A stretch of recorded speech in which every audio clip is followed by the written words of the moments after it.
আরে মা, তুমি আমার জন্য নতুন গাড়ি নিয়ে আসছো। এই গাড়িটা তো আমাকে অনেক ভালো লাগতেছে। আরে এটা তো আমি চালাতেও পারতেছি। হ্যাঁ রে রাজু, এটা কিন্তু অনেক দামি গাড়ি। হ্যাঁ মা, এটা তো আমি দেখেই বুঝতে পারছি, তাই ভালো করে চালাইস। আচ্ছা মা, ঠিক আছে, এই তো আরেকটা রাউন্ড দিয়ে আসি। আচ্ছা ঠিক আছে, তুই যা, যাই রাজুদের বাসা ঘুরে আসি। আরে রাজু, হ্যাঁ রিমা দিদি, দেখো আমি গাড়ি নিছি। আরে তোর গাড়িটা তো অনেক সুন্দর, তুমি চালাবা? হ্যাঁ আমি চালাবো। আচ্ছা ঠিক আছে, তুমি সিটে বসে পড়ো। এই তো আমি বসে পড়লাম। এ রাজু, এটা চালায় কিভাবে? আরে গাড়িতে ওইটা কে? গাড়িতে ওটা তো দেখি রিমি। এই রিমি, নাম এখান থেকে। গরিব কথাকার, বারবার শুধু গাড়িতে আসে চড়িস। গরিব কথাকার, এটা যদি ভেঙে যায় কি হবে? সরি আন্টি, আমার ভুল হয়ে গেছে, আর চড়বো না।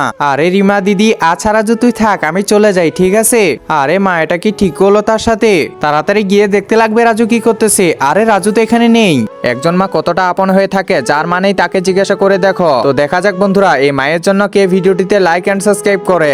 আর যারা মাকে ভালোবাসো না, তারা ভিডিওটি থেকে দূরে থাকো। এই রাজু আবার গেল কই? তাড়াতাড়ি খুঁজতে লাগবে, তাড়াতাড়ি খুঁজি। আরে ওইখানে ওটাকে। হ্যাঁ আপু, তুমি টানো টানো। হ্যাঁ রে রাজু, ঠিকই বলছিস, আমি এটা এদের সাথে একদমই ঠিক করিনি।